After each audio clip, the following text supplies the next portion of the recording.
dnešný umelecký podvečer na Krokoty. Táto pieseň možno v nás vyvoláva trošku nostalgie, keď hovoríme, že dobre bolo v Krokoty dedine. A váru nie je a nebude už.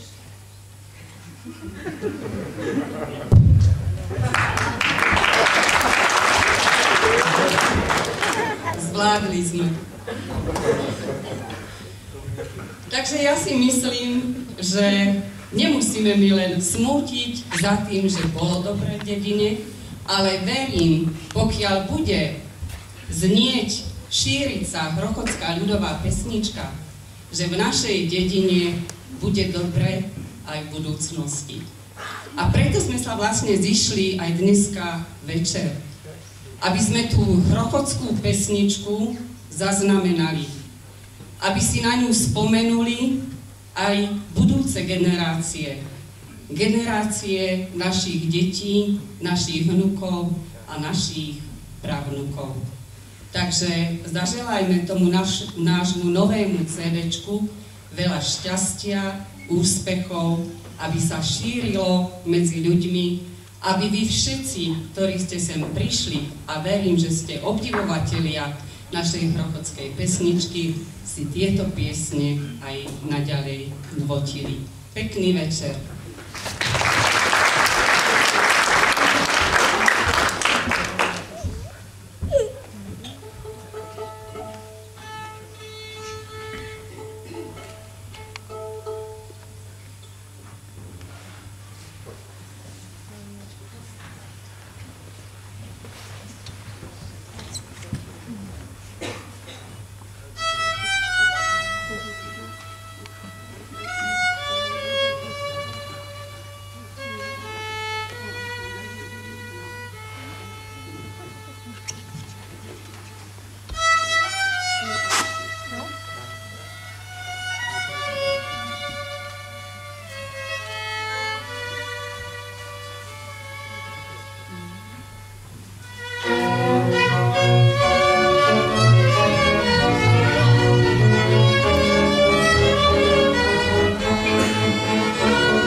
Prinášajú šťastie, tak dúfajme, že aj to CD-čko bude mať šťastie na svojej ceste životom.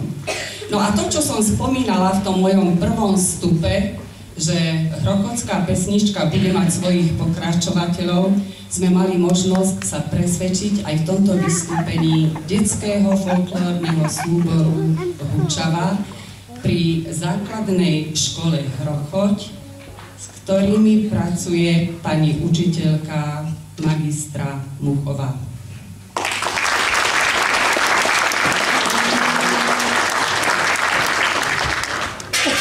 Milí hostia, tí, čo neviete, ale my máme vo zvyku každoročne v takomto predvianočnom období sa tu stretávať, aby sme pogratulovali aj našim jubilantom. Jubilantom, ktorí venujú ochotne svoj voľný čas a reprezentujú náš hrochotský folklór, šíria ho do širokého okolia. Tých jubilantov tohto roku máme trošinku menej, a tak ja si sem pozvem pani jubilantku Zuzku Seleckú.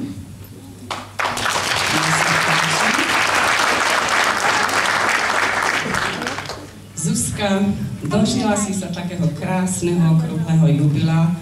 No, ja neviem, niektorí vedia, niektorí nie, mali by sme im dať trošku hádam tipovať. Môžem to prezradiť? A čo by niekde tak dobre vyzerá? Toto je naša 70-tnička Zuzka Selecká.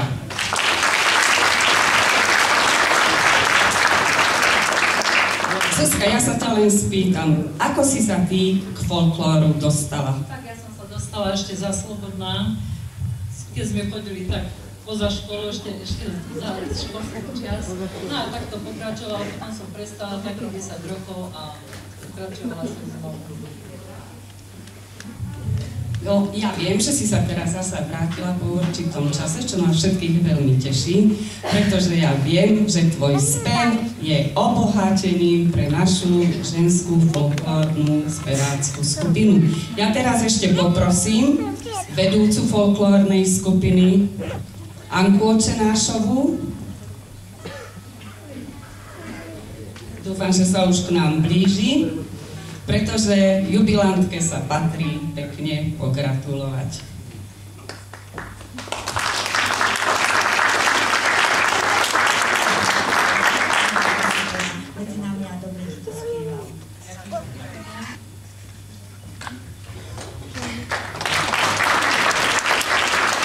No a ja sa ťa len spýtam už teraz, ktorá je tá tvoja obľúbená? Smutná chodím po tom poli.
Jubilantov, ktorí už tu stáli pred týmto mikrofónom a takisto v mene vás všetkých popriala našej jubilantke veľa zdravia, šťastia.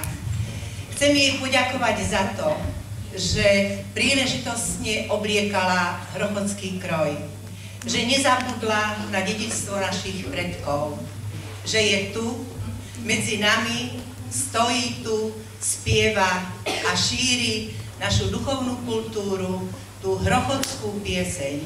Nie len moju, tvoju, ale predovšetkým aj našu. Prajem ti, milá jubilantka, veľa zdravia, šťastia, veľa lásky, veľa Božieho požehnania. A nech ti to naozaj ďalej spieva.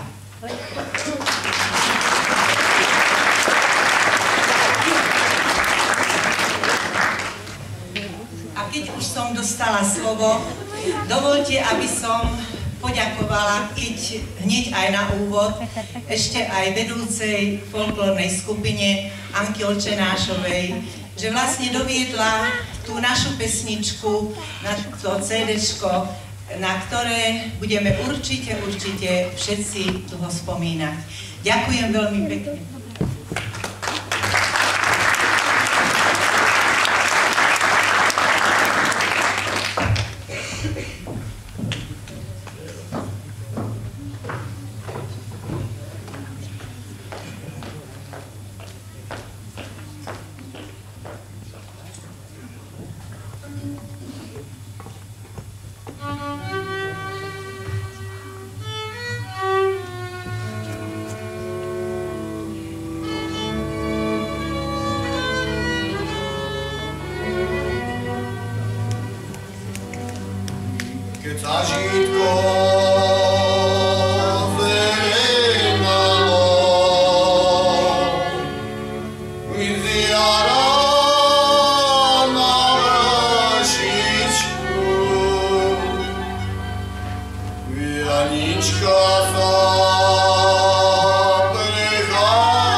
gratulantke Zuzke Seleckej.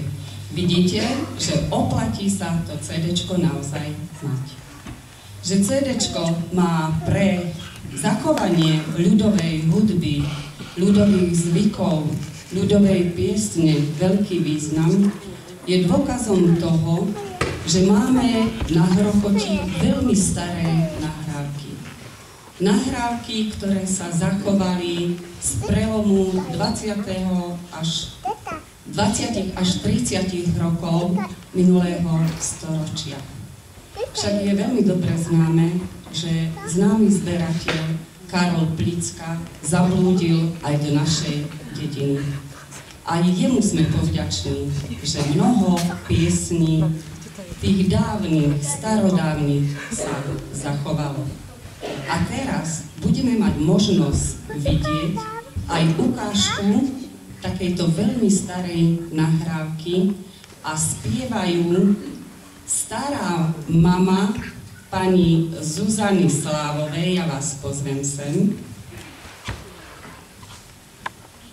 A je to jarná pieseň Hoja Ďunďa.